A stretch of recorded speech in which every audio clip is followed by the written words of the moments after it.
The most powerful man in the room laughed at her. Not quietly, not privately. He laughed the way men like him always laughed, openly, carelessly, certain that the world would laugh with him. And it did, because it always had. She was standing near the entrance of the Pembury ballroom when it happened. The chandeliers were blazing. The music was perfectly timed. 300 of London's finest were arranged in their usual constellations, titles gravitating toward titles, wealth circling wealth, beauty deployed like a weapon by those who had learned early how to use it. Clara Whitmore had not learned that particular lesson. Not yet. She had learned other things. How to read a balance sheet at 14. How to sit across from men twice her age and hold her ground without raising her voice. How to walk into a room in Boston and command it without anyone quite understanding how she had done so. But London was not Boston, and the Pembury Ball was not a boardroom. She heard the laughter before she understood it was directed at her. Her name had just been announced, Miss Clara Whitmore of Boston, and something in the way she said thank you to the footman, something in the round, unhurried vowels of it, had carried across the marble floor to where the Duke of Hartwell stood with his usual circle of admirers. One word. That was all he said. Colonial. The word landed like a pin dropped in a quiet room. Small. Precise. Devastating. The titters followed immediately, soft, polished, practiced. The kind of laughter that doesn't crease a gown or disturb a hairstyle. Society laughter. Laughter that says, "We see you and we have already decided." Clara Whitmore stood very still. She did not flush. She did not look at her shoes. She did not reach for her cousin Margaret's arm, though Margaret was standing right beside her, already pretending to examine the floral arrangement on the nearest pillar. Clara turned her head slowly and looked directly at the Duke of Hartwell. He was exactly what she had been warned he would be. Tall, immaculate, dark-haired, with the kind of jaw that portrait painters loved and mothers pointed out to their daughters. He was laughing still, not cruelly, which almost made it worse. Carelessly, as though she were a small, momentary amusement between more important things. She held his gaze for exactly 3 seconds. Then she looked away, smoothed her glove, accepted a glass of champagne from a passing tray, and moved into the room as though nothing had happened at all. Edward Ashford, Duke of Hartwell, watched her go. He would tell himself later that he forgot about her within the hour. He was wrong about that. As it turned out, he would be wrong about Clara Whitmore in almost every way that mattered. And by the time he understood that, truly understood it, she would be holding the one thing he could not afford to lose. The Pembury Ball was considered the true opening of the London season. Not the first event, but the important one, the one where reputations were established, alliances were signaled, and mistakes were made that would take years to undo. Clara had arrived in London 11 days earlier, aboard the RMS Orania, with 2 trunks, a leather satchel of documents, and no particular interest in the social season whatsoever. She was 24 years old. She had buried her father at 19, watched her grandfather age a decade in a single year of grief, and spent the 5 years since learning everything Solomon Whitmore could teach her about how money moved through the world, quietly, invisibly, and with extraordinary power. Solomon had not wanted her to come to London. "The English are particular," he had said, standing at the dock in Boston, his breath fogging in the March cold. "They smile at your face and count your grandfather's sins behind your back." "Then it's fortunate," Clara had replied, kissing his cheek, "that I know how to count too." He had laughed at that, reluctantly, the way he always laughed as though amusement were something to be rationed. Then he had pressed a sealed envelope into her hands. For the London office. Not to be opened until you are inside and the door is closed. She had kept her word. She always did. The London office of Whitmore and Associates occupied a quiet, serious building on Threadneedle Street that gave nothing away from the outside. No grand signage. No gilded lettering. Just a number and a door of very good oak. Clara had learned early that real money did not advertise itself. Real money simply existed, steady and vast, like a river that had been running long before you arrived and would run long after you left. She had settled into her grandfather's London rooms, met with the office manager, a careful, pale man named Mr. Horace Finch, and spent her first week in England doing exactly what she had come to do, reviewing accounts, signing correspondence, and understanding the full picture of Whitmore's London operations. It was on the 5th day that she had first seen the name. Hartwell Estate. It was listed in a thick leather ledger that Mr. Finch had placed before her with the careful movements of a man handling something delicate. The numbers were significant. The terms were clear. And the status of the account was marked in red ink in her grandfather's own handwriting, in default. Monitor closely. Do not extend. Clara had read the page twice. Then she had looked up at Mr. Finch. How long? 3 years of deterioration, Miss Whitmore. The current Duke inherited the title and the debt simultaneously. He has made partial payments, enough to suggest effort, not enough to suggest resolution. Does he know the full picture? Mr. Finch had hesitated. His solicitor does. Whether the Duke himself has been fully informed, that I cannot say with certainty. Clara had nodded slowly. Close the ledger. Set it aside. She had not thought about the Duke of Hartwell again, not in any meaningful way, until the night of the Pembury ball, when Margaret had insisted she attend, and a man with a perfect jaw and careless eyes had found her accent amusing. Margaret Whitmore was Clara's cousin on her mother's side, English by birth, relentlessly pleasant by strategy, and possessed of the particular skill of being completely present in a room while somehow never being responsible for anything that happened in it. She had collected Clara from her grandfather's rooms on the evening of the ball, with the energy of someone who had been planning this moment for weeks. You must come, she had said, already adjusting Clara's hair without asking permission. Everyone will be there. It is the only event that truly matters. I am here for 3 months, Margaret. I will have time for events. You will have time for the wrong events if you don't establish yourself correctly from the beginning. Margaret had stepped back, examined her, tilted her head.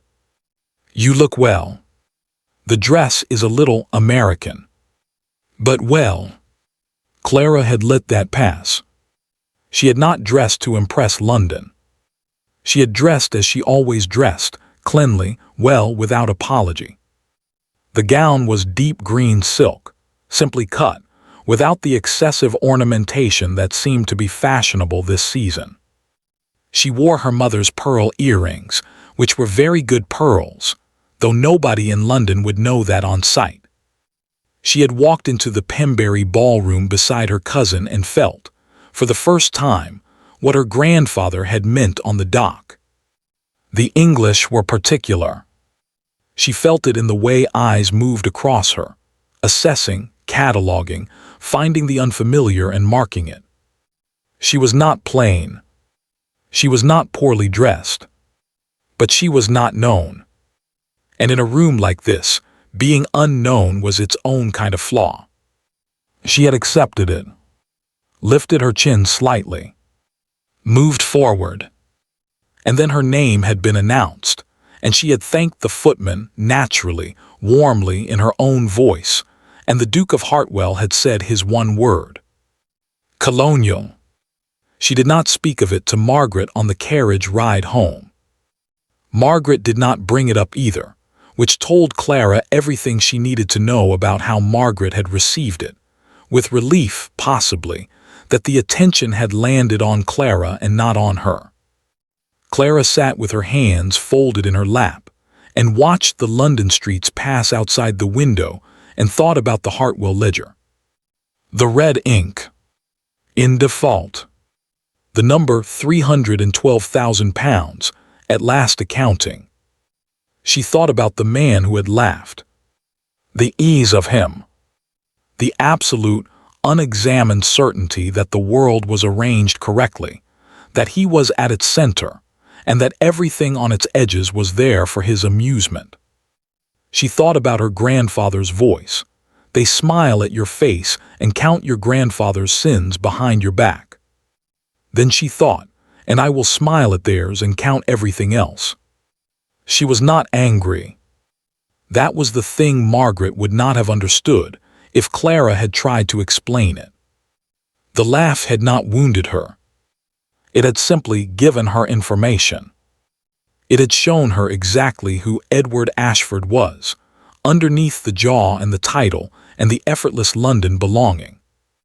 He was a man who did not look carefully at things. In Clara's experience, men who did not look carefully at things made very expensive mistakes. The next morning, she returned to the Threadneedle Street office. She asked Mr. Finch to pull the Hartwell file in full, not just the summary but the complete correspondence, the original loan terms, her grandfather's notes, all of it. Mr. Finch set the stack on the desk before her. It was considerable. She spent 4 hours reading every page. When she was finished, she sat back in her grandfather's chair and looked at the window for a long moment.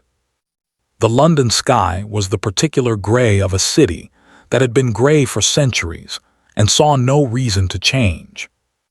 Then she straightened the papers, stacked them neatly, returned them to Mr. Finch. "Thank you, Horace," she said. She had decided on the first day to call him Horace, which had startled him considerably and seemed to have done him some good. "That will be all for this afternoon. Shall I make a note of your review for your grandfather's records?" "Yes," said Clara. "Note that I reviewed the file. Note that no action was taken at this time." She paused at the door. "And Horace, who else has access to this information?" "Outside of this office." "Only the Duke's solicitor, Miss Whitmore. It is a matter of strict confidence." "Good," said Clara. "Keep it that way." She went back to the social circuit that evening. Lady Harrow's musical evening. She wore a different dress, ivory this time with her mother's pearls again. She smiled at everyone. She was warm, genuinely curious, asked people about themselves, and listened to the answers. She danced twice with a perfectly agreeable baronet who seemed surprised to find her charming. She did not seek out the Duke of Hartwell, but she positioned herself twice during the evening exactly where he would see her laughing, relaxed, entirely at home, and each time she felt his gaze find her across the room, she did not return it. Let him wonder, she thought.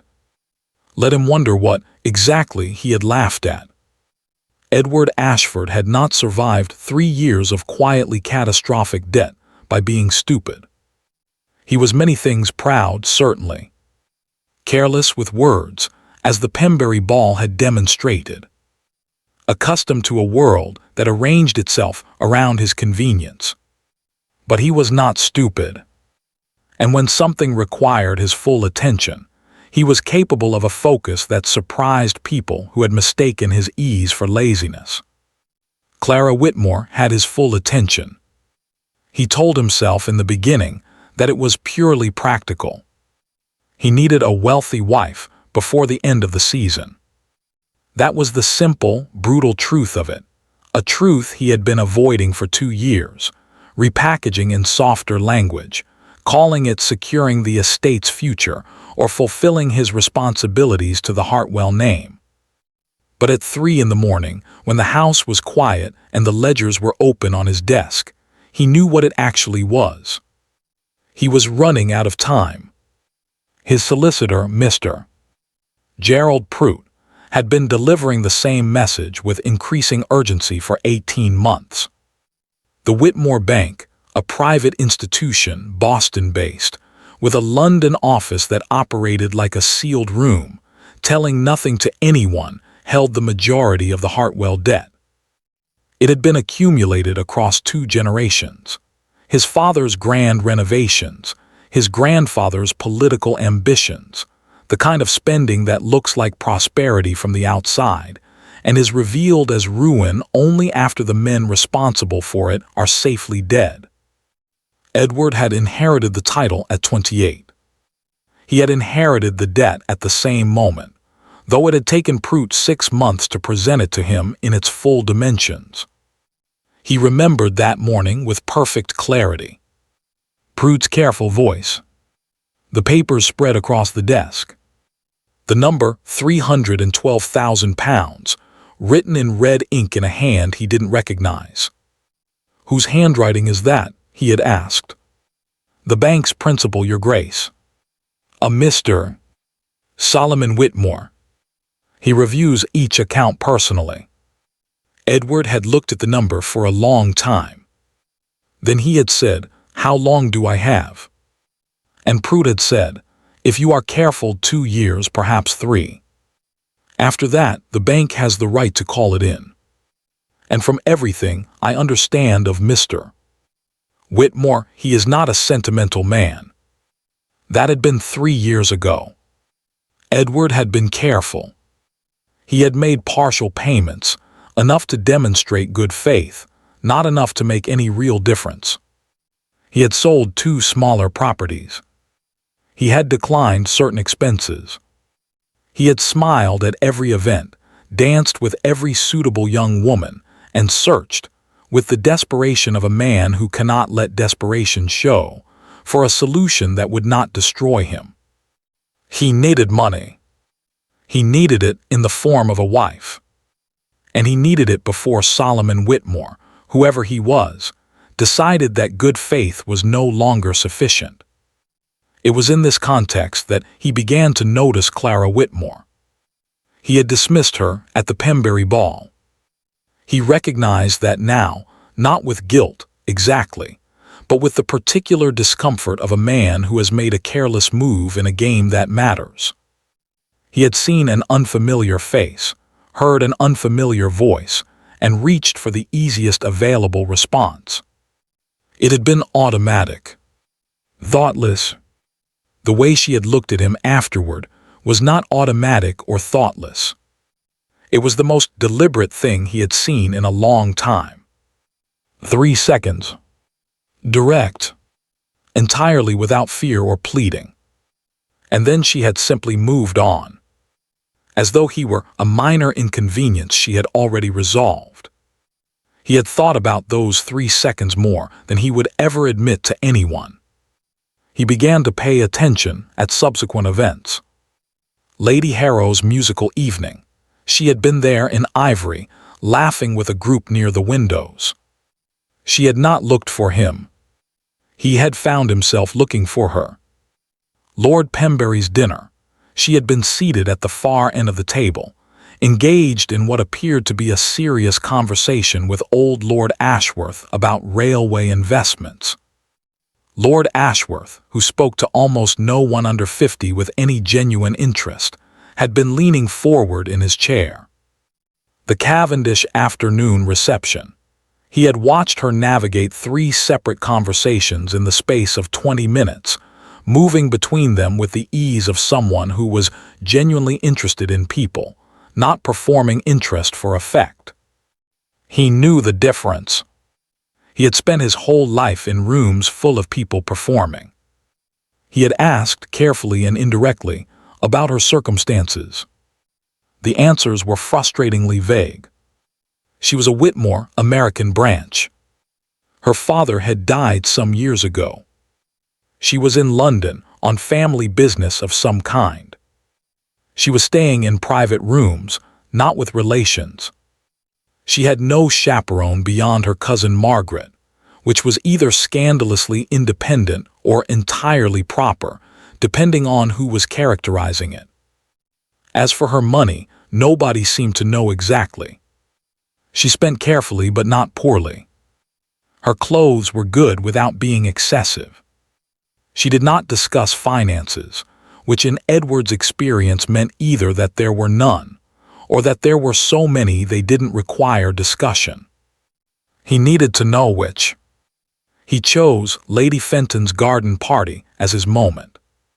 It was a Thursday in late May, warm enough to be pleasant, the kind of afternoon that made London briefly resemble somewhere worth living. The garden was arranged with its usual careful beauty.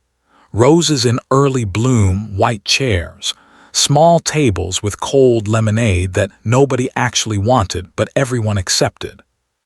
Clara was standing near the rose border with Margaret and two other women when he approached. He watched her register his arrival from several feet away, a slight adjustment in her posture, nothing more. "Miss Whitmore," he said, and produced his best smile. He knew precisely how effective it was. He had been deploying it since he was 17. "I don't believe I have had the opportunity to be properly introduced." "You had an opportunity of a different kind at the Pembury ball," she said pleasantly. "Though I understand if it has slipped your memory." Margaret made a small, strangled sound beside her. Edward held his expression. "I was hoping," he said, "to offer an apology for that evening." Clara tilted her head. Her eyes were a clear, cool gray, the kind that seemed to be measuring something without making a production of it. "That's very gracious of you, Your Grace. Will you walk with me? The roses are particularly fine this year." She considered this for a moment, not coyly, not with false hesitation, but as someone who was actually deciding. Then she said, "Of course," and handed her lemonade glass to Margaret without looking at her. They walked along the rose border. Edward was careful. He was charming, genuinely so, when he chose to be asking her about Boston, about her crossing, about what had surprised her most about London. She answered easily, with dry observations that made him laugh twice before he had intended to. She was, he realized, very good at conversation. Not in the way that young women were trained to be, agreeable, reflective, designed to make the man feel brilliant. She was good at it in the way that people who actually think are good at it. She pushed back lightly. She asked questions that assumed he had real opinions. She listened to his answers as though she expected them to be interesting. He found, disconcertingly, that he was trying to be interesting. "You came to London alone," he said after a while. "That is unconventional. My grandfather felt I was capable of managing the journey." "And the season?" "I'm not here for the season, Your Grace. I'm here on business." "What sort of business?" She smiled, the first full smile she had given him, and it changed her face considerably. "The sort that keeps bankers in business." He laughed at that, and then stopped laughing because something had moved at the edge of his mind. "Bankers?" He looked at her. "Whitmore." He thought of the red ink on the ledger page. The name his solicitor had said 3 years ago. Solomon Whitmore. He kept his expression completely still. He was good at that. It was perhaps his most useful skill. "Your family is in banking?" he asked. "Casual. Conversational." "My grandfather is," she said. "Among other things." "Remarkable." "He is," she agreed, and her tone held something pride, certainly, but also something more complicated. Something that closed the subject. Edward did not press. He filed it away instead. He returned home that evening and sent for Prout. The solicitor arrived within the hour, slightly breathless, his usual leather case under his arm. "The Whitmore Bank," Edward said without preamble. "Tell me everything you know about the family." Prout sat down slowly. "The principal is Solomon Whitmore. Boston. 71 years of age. Built the bank from a small lending operation started by his own father. Extremely private. Does not participate in the social world. Has one surviving child, a daughter, who I believe married an American some years ago and is now deceased. There may be grandchildren." Edward was very still. "Grandchildren? I believe so, Your Grace. Though I have no specific." "Is there a granddaughter?" Edward asked. "Named Clara." Prout stopped. Looked at him. I would need to verify." "Verify it," said Edward quietly. "Tonight if possible." After Prout left, Edward sat alone in his study for a long time. The fire had burned low. He didn't rebuild it.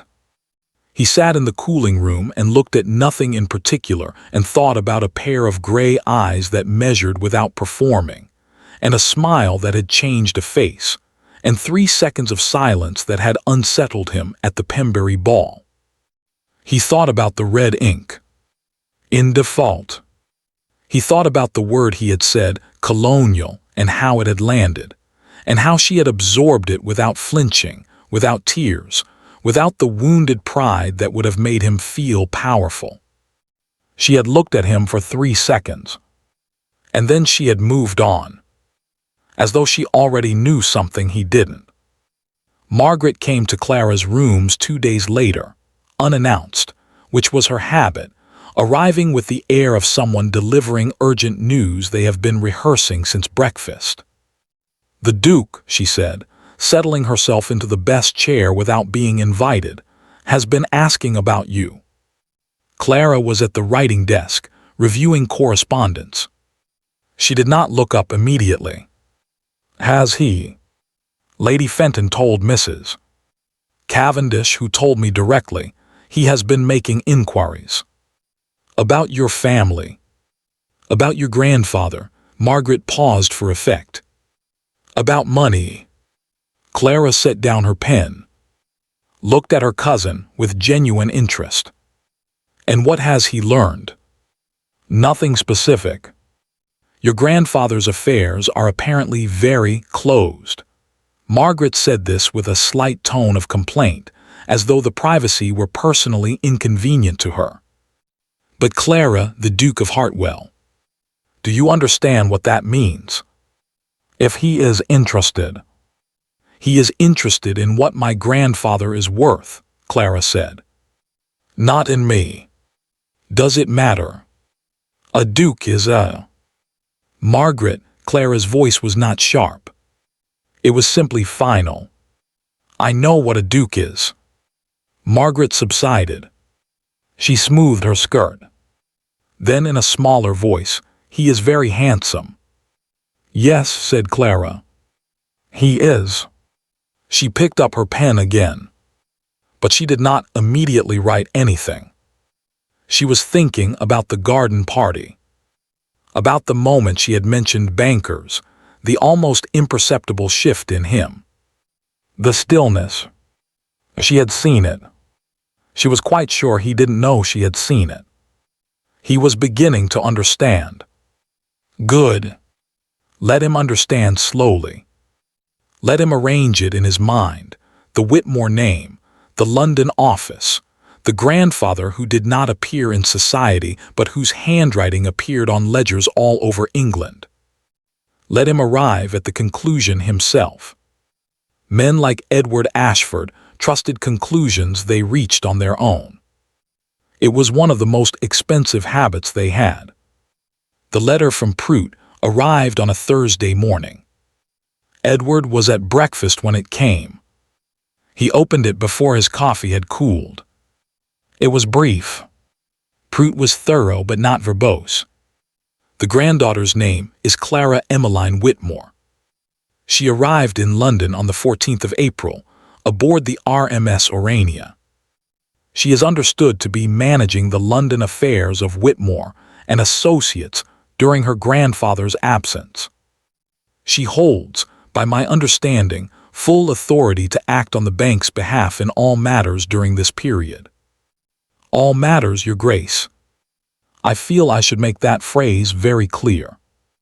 Edward read the letter twice. Then he folded it precisely and set it beside his plate. Outside the dining room window, London moved through its morning. Carriages, vendors, the distant sound of a church bell marking the hour. Ordinary. Indifferent. He thought about a green silk dress. A pair of gray eyes. A woman who had stood in a ballroom and absorbed his cruelty, and looked at him for 3 seconds, and decided he wasn't worth her anger. She had known. At the Pembury ball, or very shortly after, she had known exactly who he was and what he owed and to whom. And she had said nothing. She had smiled at Lady Harrow's, discussed railways with Lord Ashworth, walked with him through Lady Fenton's roses, and talked about her grandfather with that complicated note of pride. And when he had asked about banking, she had smiled and given him exactly enough, the sort that keeps bankers in business, and watched him file it away. She had been watching him figure it out. The realization arrived cold and complete, like stepping into a room with no fire. She was not here for the season. She was here for him. The only question, the question that would keep him awake until he had answered it, was whether that meant he had a chance, or whether he had already lost. The Whitmore London office on Threadneedle Street received very few unannounced visitors. This was by design. The building did not encourage casual entry. The oak door was heavy. The number beside it was small. There was no bell. You knocked, and a man opened the door and looked at you in a way that made you immediately aware of whether you had an appointment or not. Edward Ashford did not have an appointment. He had stood on the pavement outside for approximately 40 seconds before knocking, long enough to consider leaving, short enough that he could tell himself he hadn't hesitated. He was dressed plainly by his standards. No carriage. He had walked from his club on purpose, needing the 20 minutes to arrange his face into something that did not reveal the precise nature of his desperation. He was not certain he had succeeded. The man who opened the door looked at him without expression. Edward gave his name. There was a pause, brief, deliberate, and then he was shown inside. The interior was exactly what he should have expected, and somehow wasn't. Quiet, well-ordered, dark wood and good lamplight, and the faint smell of ink and paper that meant serious work was done here. No excess. No display. Everything saying, in the language of understatement that Edward understood very well, we have nothing to prove. He was shown to a room on the first floor and asked to wait. He waited for 4 minutes. He counted them. Then the door opened.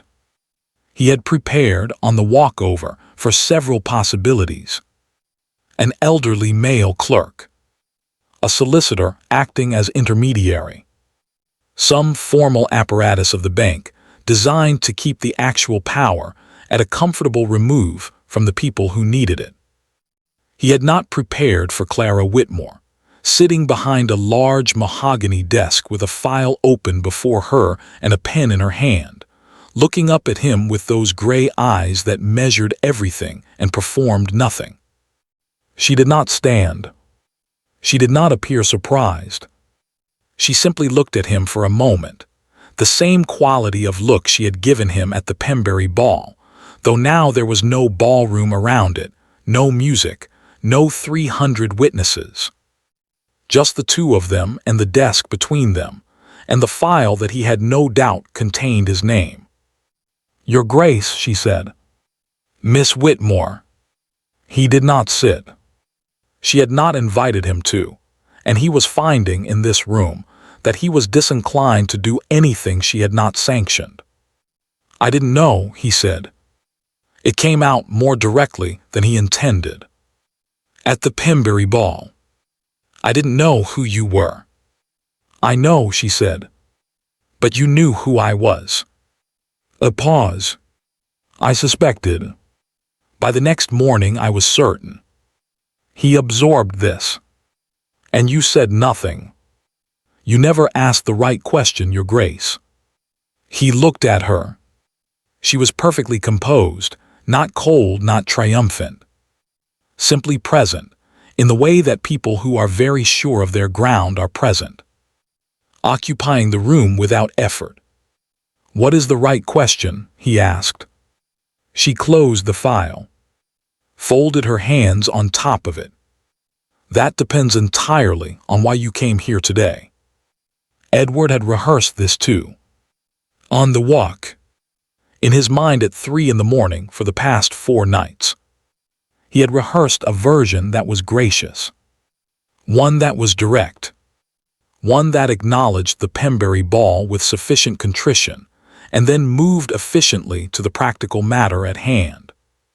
He had even, in his worst moments, rehearsed a version that attempted charm, which, in daylight and in this room, he recognized immediately would be the single most catastrophic approach available to him. He used none of them. Instead he said simply, "I came to discuss the Hartwell account." "I see. I understand you hold full authority on behalf of your grandfather during your time in London." "I do." "Then I would like to speak with you directly about the terms." "About a resolution." Clara was quiet for a moment. Then she said, "What kind of resolution did you have in mind?" He had not intended to say it so quickly. He had planned more groundwork, more careful architecture of language around it. But the room was very quiet, and her eyes were very direct, and the file with his name on it was sitting under her folded hands. "Marriage," he said. I am suggesting a marriage arrangement. One that would resolve the outstanding debt and secure the Hartwell estate. In exchange, I would offer my name, my title, and everything that accompanies it." He stopped. In the silence that followed, he heard himself. Heard exactly how it had sounded. Clara looked at him for a long moment. Then she opened the desk drawer. Withdrew a single sheet of paper. Slid it across the desk toward him with 2 fingers, as though it were something that did not require much force to move. He looked down at it. The Hartwell account. Fully itemized. Every payment, every default, every note in his solicitor's hand, and her grandfather's red ink. £312,000, plus accrued interest. Final. "You are not offering me a marriage, Your Grace," Clara said. Her voice was even. Not angry. Worse than angry, precise. "You are offering me a transaction. You are proposing to purchase a resolution to your financial difficulties, with a title I did not ask for, and a name I did not need." She stood. She was not tall, but in this room behind this desk, she was something else entirely. "I have dealt with enough transactions," she said. "My grandfather built his entire life around them. I grew up watching men slide papers across tables at each other and call it an agreement. I know what an agreement looks like, and I know what it is worth when the only thing holding it together is mutual convenience." She moved to the door and opened it. Not rudely. Simply, conclusively. "Good afternoon, Your Grace." Edward picked up his hat from the chair. He walked to the door. He stopped when he was level with her, close enough that he could have said something quietly, something real, something unscripted. He could feel the pull of it. He didn't. He walked out. The oak door closed behind him. On the pavement, in the London afternoon, he stood for a moment with no particular direction in mind. Then he began walking. He didn't go back to his club. He walked along the river instead, for a long time, in no particular direction, thinking about a sheet of paper slid across a desk with 2 fingers, and a woman who had opened a door not in anger but in disappointment. That was the thing that stayed with him. Not the refusal. The disappointment. As though she had expected better of him, and he had confirmed, precisely and efficiently, that she was right not to. Margaret had her own social life, her own invitations, her own web of carefully maintained acquaintances. Clara had understood from the beginning that her cousin was not unkind. She was simply arranged around herself, the way that people who have never had real security arrange themselves. Everything evaluated for its usefulness. Every relationship maintained for its potential return. Clara had felt mild affection for her, and mild wariness in equal measure. After Threadneedle Street, she should have felt the wariness more acutely. She would think this later. She would think, I knew, and I didn't act on it, and that was careless.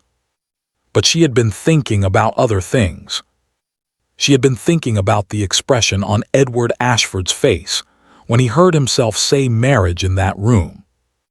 The way he had stopped, not caught out exactly, but suddenly aware of the sound of his own words. As though something in him had recognized, a half-second too late, that the version of himself he had walked in with was not adequate for the room he was in. She had not enjoyed it. That surprised her. She had anticipated the moment for weeks, the transaction laid bare, the offer made in its real terms, the contrast between what he was proposing and what a real proposal might have looked like. She had been certain it would feel like resolution. It had felt like something being wasted. She put that thought away. It was not useful. The gossip column ran on a Tuesday.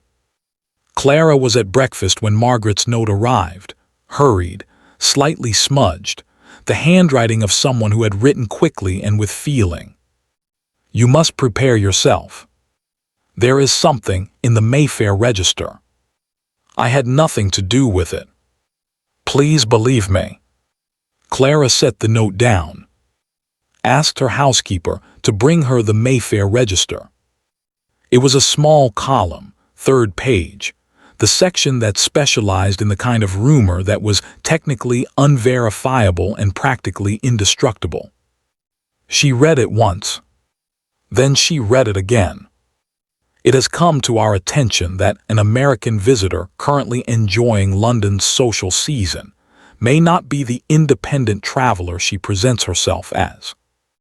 Those curious about Miss W., recently arrived from Boston, might do well to investigate the connection between her presence in London and the banking interests of her grandfather, a Mr. S. W., whose London portfolio includes several notable aristocratic estates currently in, shall we say, complicated circumstances. One wonders whether the season's romantic overtures are quite as spontaneous as they appear, or whether the Whitmore family has found a rather elegant method of acquiring what money alone cannot purchase. Clara placed the paper on the table. She sat with it for a long moment. Outside the window, London was doing what it always did, moving, noise, indifferent. She thought about who had access to the right combination of information. Her own name. Her grandfather's name. The connection between them and the banking portfolio. The implication of aristocratic estates in difficulty. The list of people who knew all of those things together was very short. Margaret's note had said, I had nothing to do with it. Clara thought about Margaret at the Pembury ball, turning to examine the floral arrangement the moment the laughter landed. Margaret in the best chair, unannounced, delivering news about the Duke's inquiries with the air of someone who had been first to know something and wanted credit for it. Margaret watching Edward cross the garden at Lady Fenton's and calculating, behind her pleasant expression, exactly what that pursuit was worth and to whom. I had nothing to do with it. Clara folded the newspaper, set it aside, finished her tea. She did not cry. She was not built for crying about things she had half anticipated. But there was something, a tiredness, brief and genuine, that passed through her before she put it away. She had come to London for her grandfather's business. She had not come to be a story in a gossip column. She had not come to be a strategy or a rumor or a question mark beside a family name that had taken Solomon Whitmore 50 years to build. She wrote no reply to Margaret's note. Edward read the column at his club. Two men were already discussing it when he arrived. Not about him. They didn't know about him. They were simply entertained by the general principle of an American banking family attempting to buy their way into society. They thought it was funny. They said so. Edward set down his paper and left before they noticed he had arrived. He went home. He sat in his study. He thought about who could have planted the column. The number of people who knew enough his name, her name, the connection was very small. Prude, his own household, and Margaret Whitmore, who had been standing beside Clara at the Pembury ball and at Lady Fenton's garden party, and who had, Edward now recalled, asked him 2 weeks ago at the Cavendish reception whether he found American women charming, in the tone of someone asking a question they already knew the answer to. He thought about Clara reading the column, that particular gray-eyed composure absorbing it. Whether she would know immediately, as he did, exactly where it had come from. He thought about himself, 4 nights ago, saying marriage in a Threadneedle Street office and watching it land exactly as badly as it deserved to. He thought about the column's language.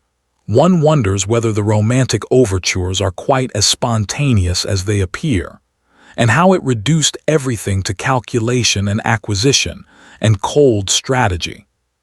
He thought, that is exactly what I did. I walked into that office and I proved the column right, before the column existed. He sat with that for a long time. Then he took out a piece of paper. He did not write a letter. He was not ready for a letter, did not trust himself to write one that said the right thing in the right proportion. He wrote 4 words instead. He looked at them, read them twice, folded the paper, sent it with his most reliable man, with instructions to deliver it to Miss Whitmore's rooms personally, to her hand, and to wait for no reply. I was wrong. Twice. Clara received the note at 4:30. She read it standing in the hallway, still in her coat. 4 words. His handwriting, she had seen it once, on a note in the Hartwell file, a letter to Prude about payment arrangements. She recognized it immediately. She stood with the note for a moment. Then she went to the fireplace in the sitting room. She held the paper over it, released it, watched it take the flame and curl and go. She stood there until it was ash. Then she went to her writing desk and looked at the invitation that had arrived that morning, Lady Ashworth's charity auction, Friday evening. She had been planning to decline it. London had felt, this week, like a place that required more of her than she was willing to give. She picked up her pen, wrote her acceptance. She was not done yet. She had not come this far and read every page of that file, and sat in her grandfather's chair in that office on Threadneedle Street, to leave London as a rumor in a gossip column. Solomon Whitmore had not raised a woman who left things unfinished. Lady Ashworth's charity auction was held on a Friday evening in the third week of June, in the ballroom of Ashworth House on Grosvenor Square. It was considered, by those who organized such things, to be the most significant charitable event of the season, not because the causes were more worthy than others, but because the room was harder to get into. Lady Ashworth was 73 years old, had outlived 2 husbands and 1 prime minister she had personally disliked, and operated her guest list with the precision of a woman who had learned early that the quality of a room determined the quality of everything that happened in it. Clara arrived alone. This was deliberate. Margaret had sent 2 notes that week, one still claiming innocence regarding the column, one suggesting they attend the auction together, as though the first note had resolved the matter. Clara had replied to neither. She had dressed herself, dismissed her housekeeper for the evening, and walked out of her grandfather's rooms into the London night without anyone beside her. She wore black. Not morning black, that was a different thing entirely. This was a deep, deliberate black silk, simply cut, with her mother's pearls at her throat and her mother's earrings and nothing else. No extra ornamentation. No attempt to soften or qualify or apologize for the space she was about to occupy. She had chosen it carefully. If London wanted to make her a story, she would at least choose her own costume. The room registered her arrival. She felt it, the slight shift in temperature that moves through a crowd when something unexpected walks in. Conversations didn't stop. Eyes didn't stare. But attention moved, the way it moves in a room full of people who have been trained since childhood to notice everything while appearing to notice nothing. Clara accepted a glass of champagne, looked at the auction catalogue, found a seat 3 rows from the front, which was further forward than most unaccompanied women chose to sit, and sat in it with the ease of someone who had selected it on purpose. She had. The auction began at 8 o'clock. Lady Ashworth presided from the front, with the calm authority of someone who had never needed a gavel to have a room's complete attention. The items were significant: art, jewelry, rare books, an Italian landscape that caused a minor bidding war between 2 men who clearly wanted to defeat each other more than they wanted the painting. Clara bid twice in the first hour. Small amounts. Feeling the room. The centerpiece of the evening was announced at 9, a commission from one of England's most celebrated portrait painters. A full sitting, full portrait, presented to the winning bidder within the year. The bidding opened. It moved quickly, 4 bidders, then 3, then 2 men who went back and forth with the controlled aggression of people who were no longer thinking about the portrait. Clara waited. She let them reach a number that had thinned the room's attention, the point where people were watching the 2 remaining bidders and had stopped watching everything else. Then she raised her catalogue. Her bid was clean. Decisive. A number that cleared both remaining bidders by enough margin that neither attempted a response.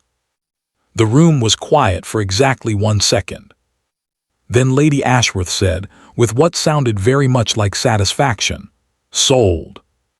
To Miss Whitmore. Clara did not look around. She noted the price in the margin of her catalogue neatly and returned her attention to the front.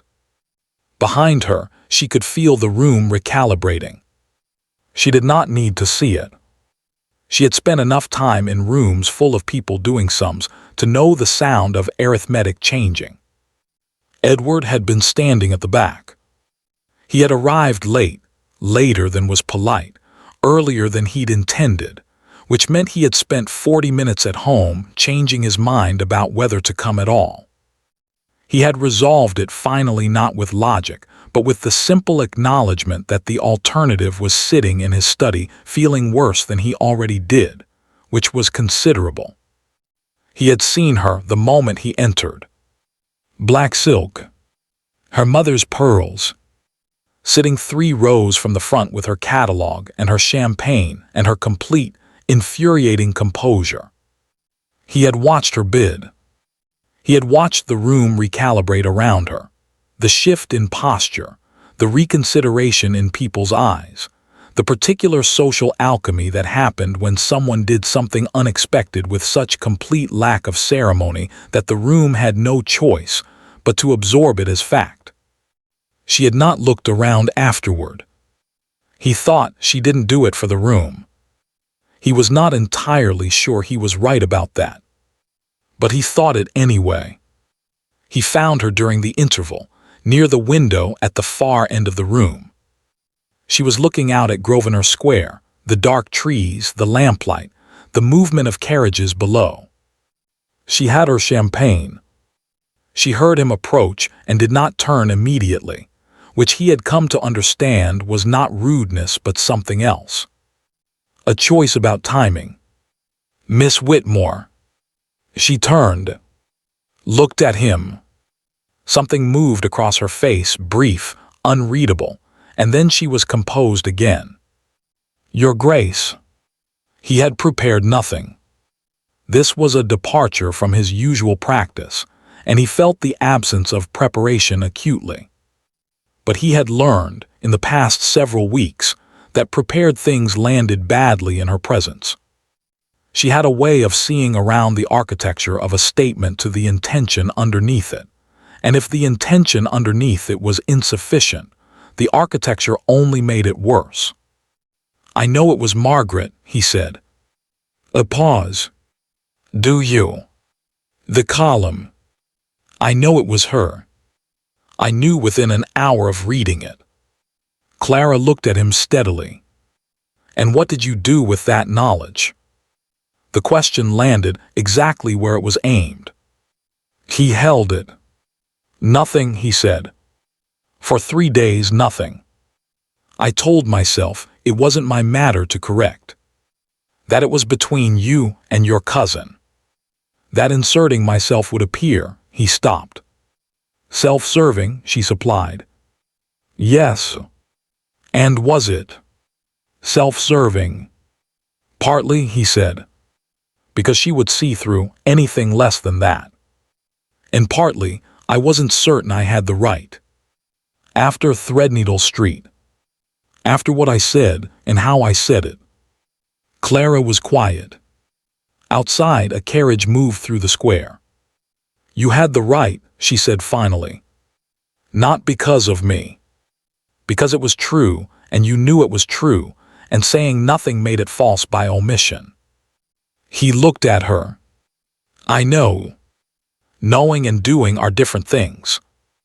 I know that too. He had not intended to do it publicly. He had not, in fact, intended to do it at all. He had come tonight without a plan, and plans made in rooms were inadequate anyway. He had come because the alternative was the study, and the ledgers, and the cold fire.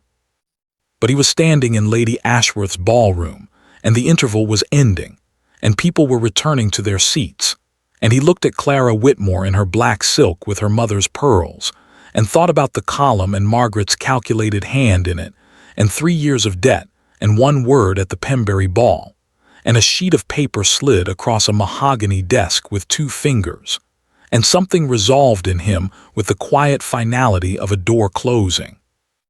He handed his champagne to a passing footman.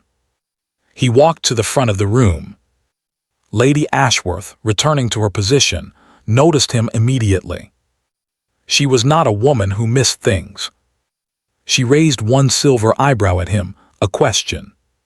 He said quietly, "1 moment, my lady. If you would permit it." She looked at him for 3 seconds, the same duration, he realized distantly, as Clara's look at the Pembury ball. Then Lady Ashworth stepped aside. Edward turned to face the room. 300 people. The most connected, most attentive, most efficiently gossip-transmitting 300 people in London.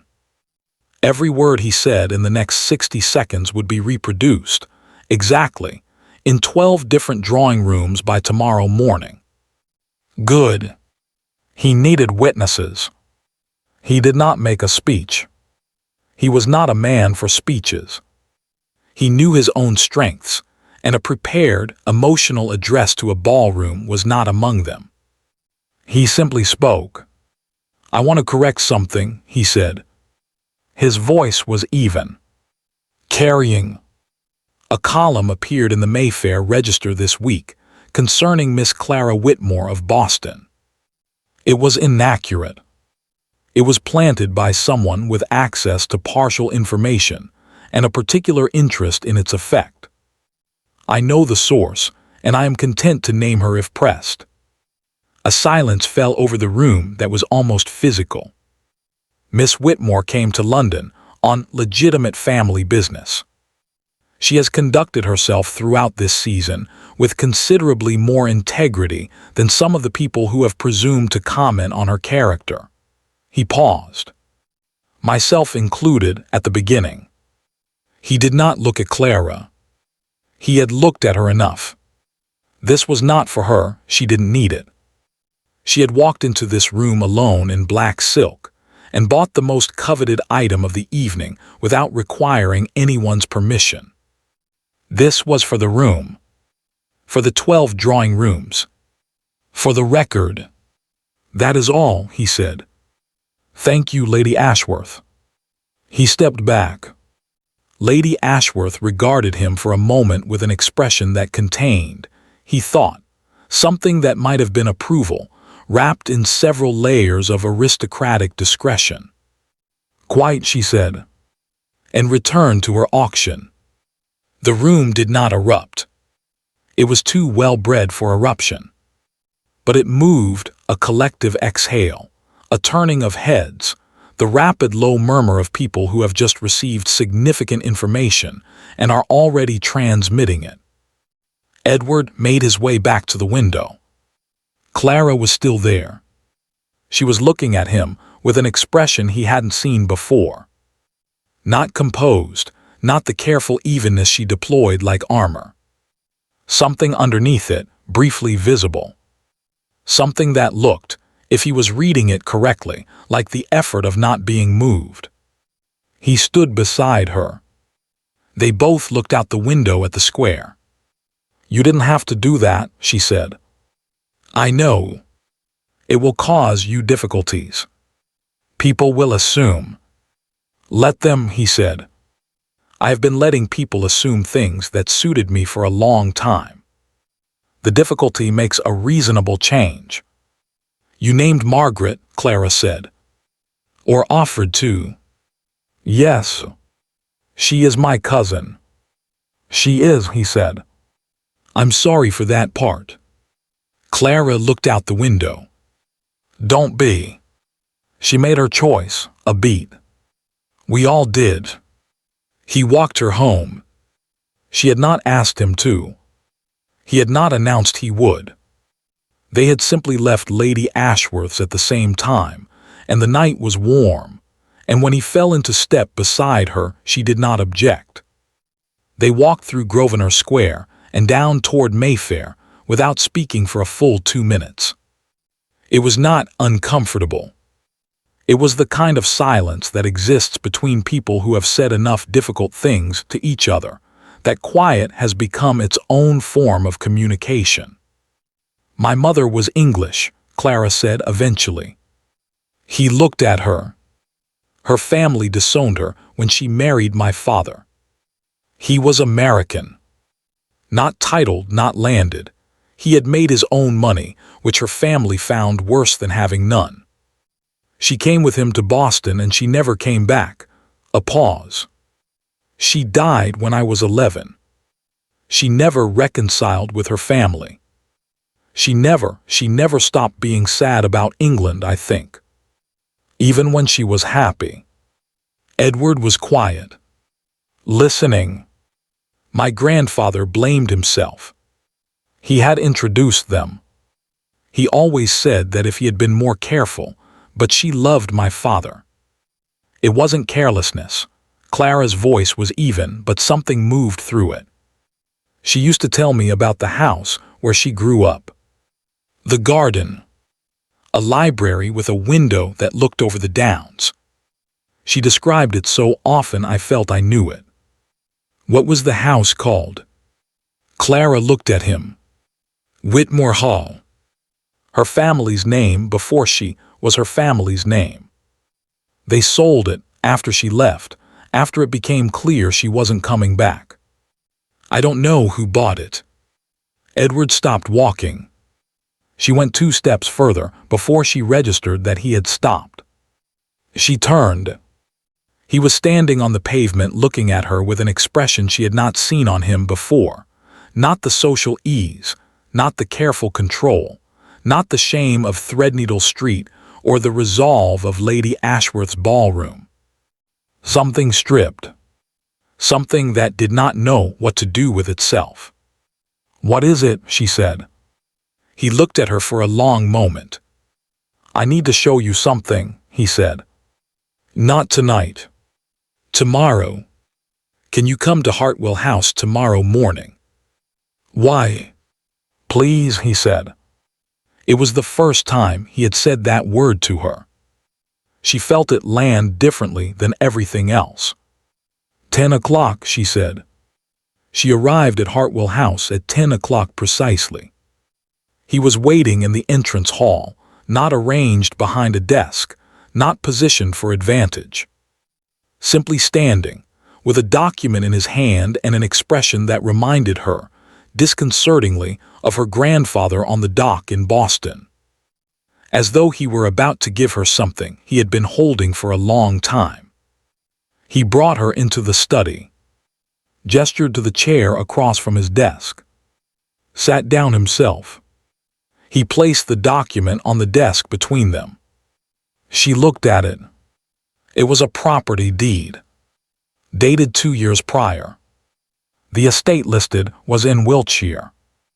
She read the name of the property. Whitmore Hall. The room was very quiet. "I bought it at auction," Edward said.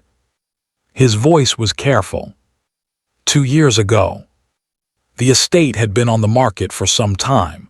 It was in poor condition. The grounds had been neglected. I bought it as an investment, intending to restore it and sell it on. I didn't know the history. I didn't know who had lived there. Clara was looking at the deed. She was not composed. She was trying to be, and she was not quite managing it, which was the most honest thing she had felt in weeks. "I had begun the restoration," Edward continued. "The library is nearly finished. The garden will take another season." A pause. "The window in the library looks over the downs." Clara looked up. "It was always yours," he said. "I didn't know it, but it was. I'd like you to have it." He slid the deed across the desk. Not with 2 fingers. With his whole hand, placed flat on the paper, pushed toward her, the gesture of someone transferring something real. Something that cost him. She looked at the deed. She looked at his hand. She looked at his face. "This is not a transaction," he said quietly. "I want to be clear about that. I am not offering this in exchange for anything. I am giving it to you because it is yours, and I should not have it, and that is the only reason." The room was very still. "You laughed at my accent," Clara said. "I know. In front of 300 people. I know. You walked into my office and offered me a transaction. I know." His voice did not waver. "I know all of it. I'm not asking you to forget any of it." "Then what are you asking?" He was quiet for a moment. Outside, a bird was doing something in the garden. London traffic distant. The clock on the mantel. "I don't know," he said. Something less than forgiveness. Something more than this. He gestured at the space between them, the desk, the deed, the careful distance. I don't know what to call it. I've been trying to find the word for 3 weeks. Clara looked at him for a long time. Say it again, she said. My accent. Say something the way you said it that night, and I'll call in every pound. Something moved across his face. A crack in it, brief and real. He almost smiled. She almost did too.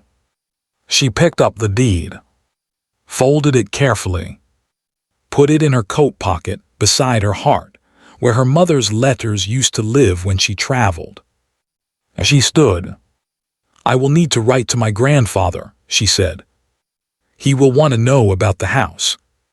Of course. He will also want to know, she stopped.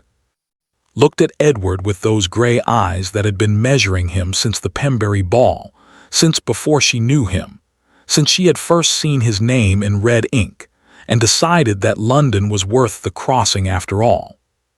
He will want to know several things. I would welcome the opportunity, Edward said, to answer them. In whatever form he prefers. He is not a sentimental man. So I have heard. He will ask you difficult questions.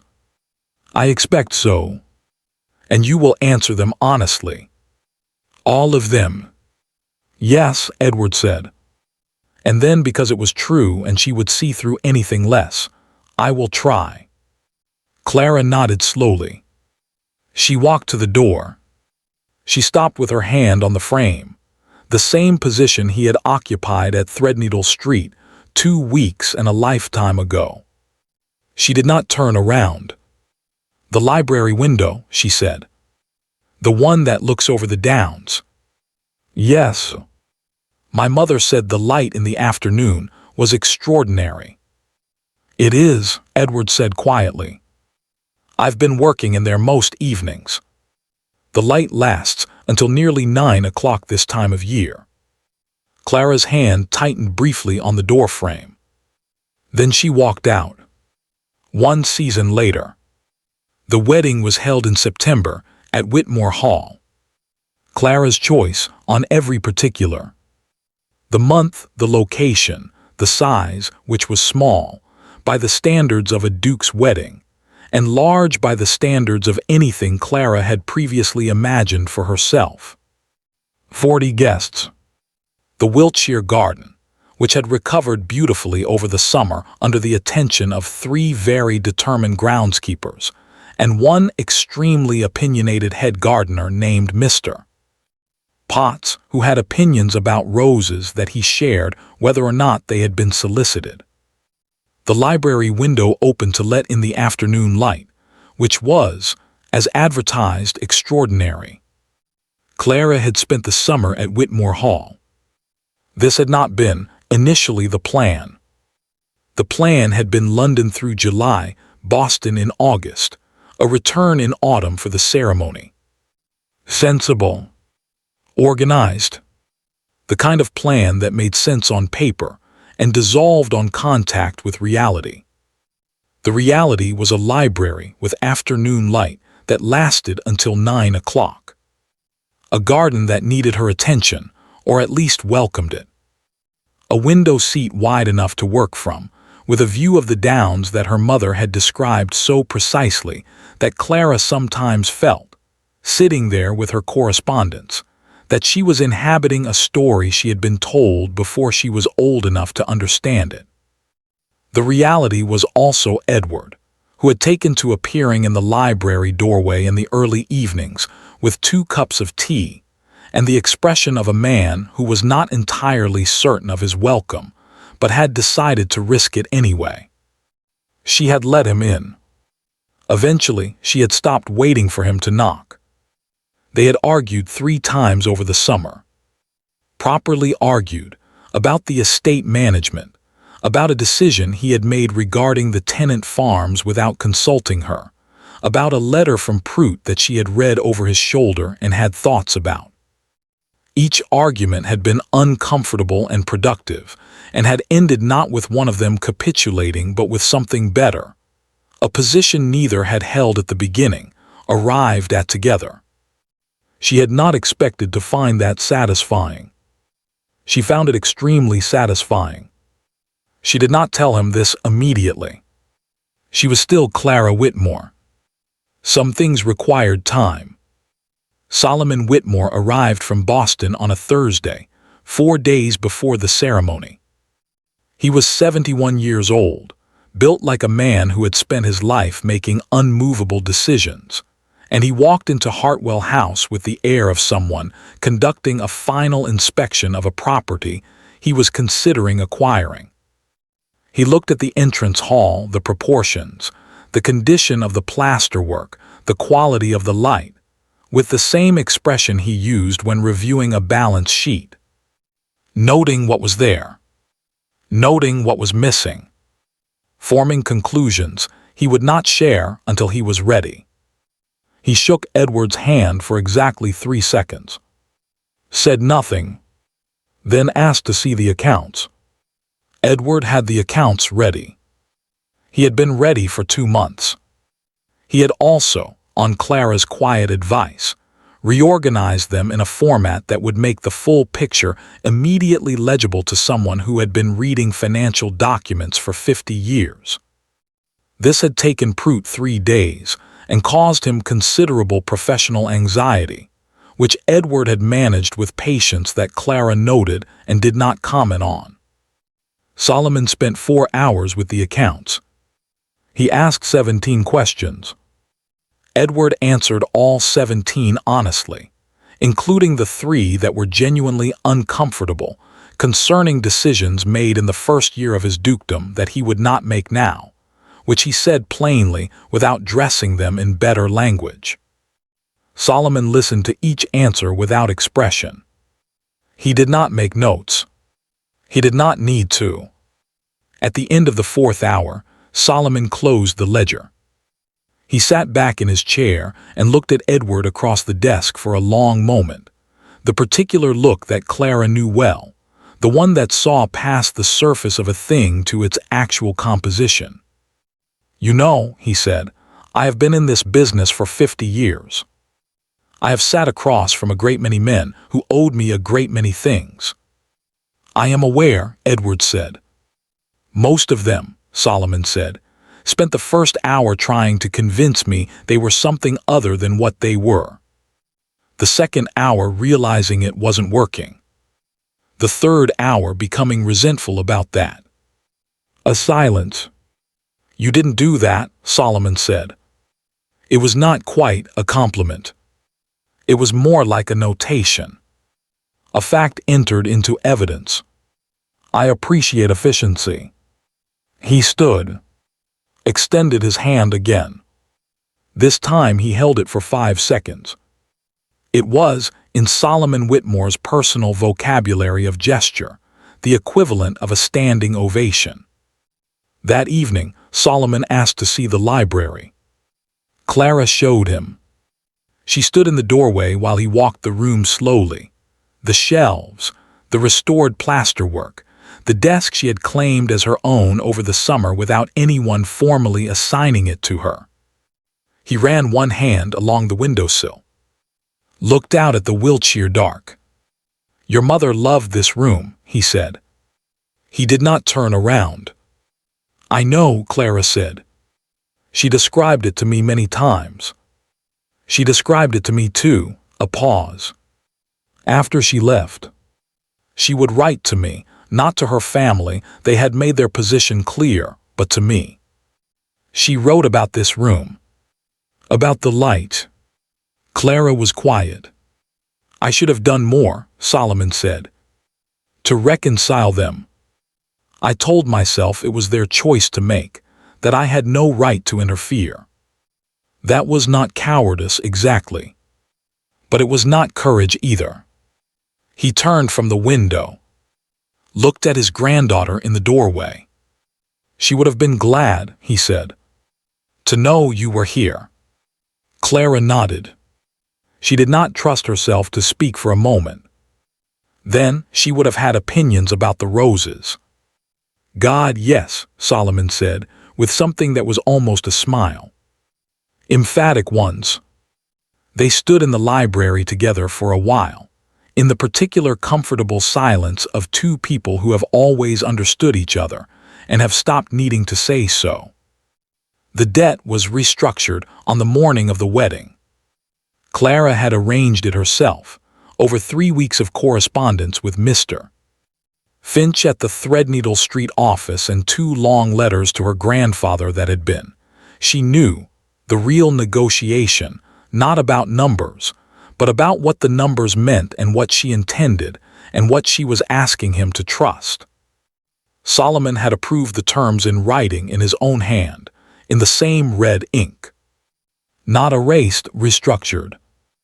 New terms, reasonable ones, with a repayment schedule that a carefully managed estate could meet over 7 years without destroying itself. The interest adjusted. The timeline realistic. The kind of arrangement that acknowledged what was owed without making repayment impossible. The difference, her grandfather had always said, between a lender and a creditor. One wanted the money back. The other wanted leverage. Solomon Whitmore had always been very clear about which one he was. When Edward saw the document, he sat with it for a long moment. He read it twice, set it down, picked it up again. Then he went to find Clara, who was in the library in her dressing gown, 3 hours before the ceremony, standing at the window that looked over the downs. The September morning was clear and still, and the light was coming in long and early across the floorboards. She had walked every day for 3 months. "You didn't have to do this," he said. "I know," she said. "The terms are fair. They are what the account warranted, at present circumstances, with reasonable expectation of future management. Nothing more and nothing less." "Clara." "Don't," she said, not unkindly. "Don't make it larger than it is. It's an account. It will be settled honestly, and it will be closed. That is what accounts are for." He was quiet for a moment. She could feel him behind her, close enough that she was aware of him in the way she had become aware of him over the summer. The specific gravity of his presence in a room. "All right," he said. "Then I'll say only this. I intend to be worth the terms." She looked out the window at the garden. Mr.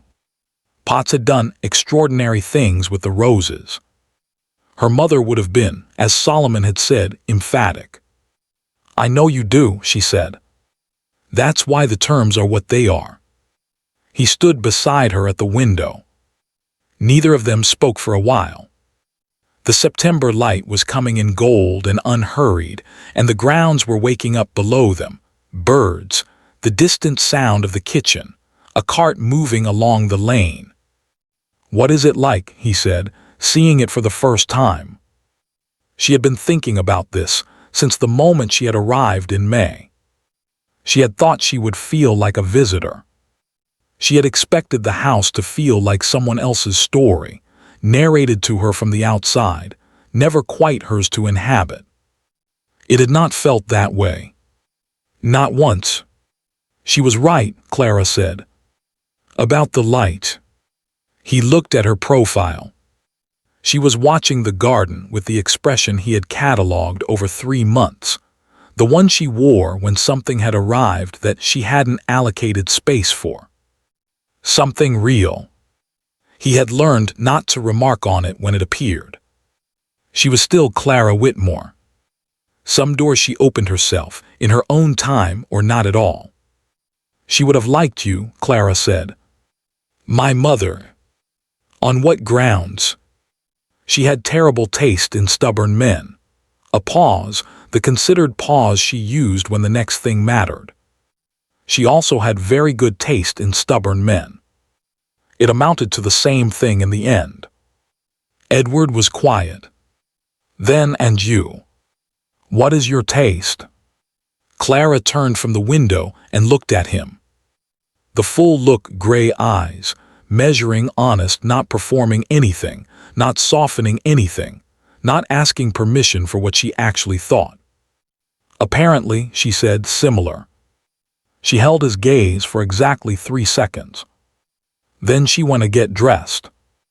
The ceremony was at 2 o'clock. Edward stood at the front of the garden and watched Clara walk toward him across the Wiltshire grass. She wore her mother's English lace, found in a trunk in the attic of this very house, in June by Mrs. Potts, who cleaned and whose husband gardened and who had cried silently for 5 minutes upon discovering it, and then brought it to Clara wrapped in fresh linen as though it were something sacred, which it was. The lace had required some restoration.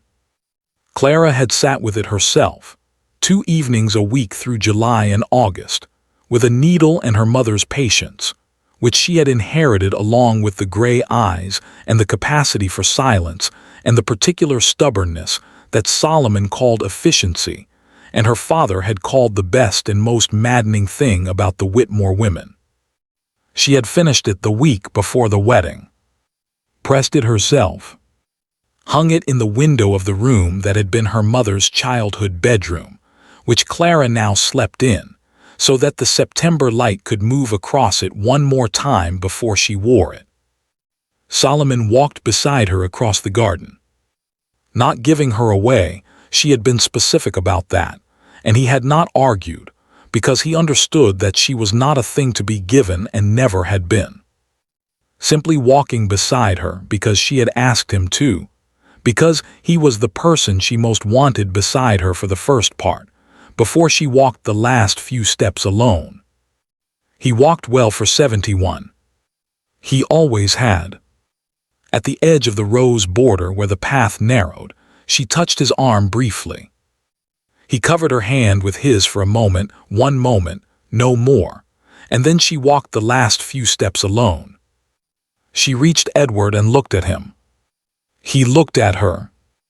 Neither of them said anything for a moment that stretched long enough to be noticed by the 40 people watching, long enough for Lady Ashworth, seated in the 3rd row and wearing an extraordinary hat, to permit herself a small, private expression of satisfaction that she would deny having experienced if anyone mentioned it. Then the vicar began. At the dinner afterward, Solomon spent 40 minutes talking to the cook about Boston fish chowder. He had discovered on his 2nd evening at Whitmore Hall that the cook, a large, cheerful Wiltshire woman named Mrs. Carr, had once spent a winter in Massachusetts visiting a sister, and had formed views about American cooking that she delivered with confidence and considerable inaccuracy. Solomon had corrected her on 7 points. She had defended her position on 5 of them. They had reached agreement on 2. It was the most enjoyable conversation he had had in recent memory. At the wedding dinner, he declared her English chowder adequate. He meant it as high praise. Mrs. Carr understood this instinctively and was extremely pleased. Margaret had not been invited. She had sent 3 notes over the preceding months, the first defensive, the second apologetic, the third elaborately so, with the energy of someone who has spent considerable time constructing remorse and would like it acknowledged. Clara had read all 3. She had filed them without reply, which was its own kind of answer. Someday, perhaps. There were things between them that were not finished, and things that might never be, and Clara had made a private accounting of the difference. She was her grandfather's granddaughter. She understood that some debts resolved, and some simply changed form. The evening wound down slowly, the way good evenings do, guests departing in 1s and 2s, the garden lanterns burning lower, the September night coming in cool and full of stars over the Wiltshire dark. Solomon shook Edward's hand at the door for 7 seconds this time. Said nothing. Did not need to. Clara watched him go from the library window and felt the full complicated weight of loving someone who had always been there, who was getting older, who had handed her things she hadn't known she was missing, and had never once asked to be thanked for it. She would write to him in the morning. She always did.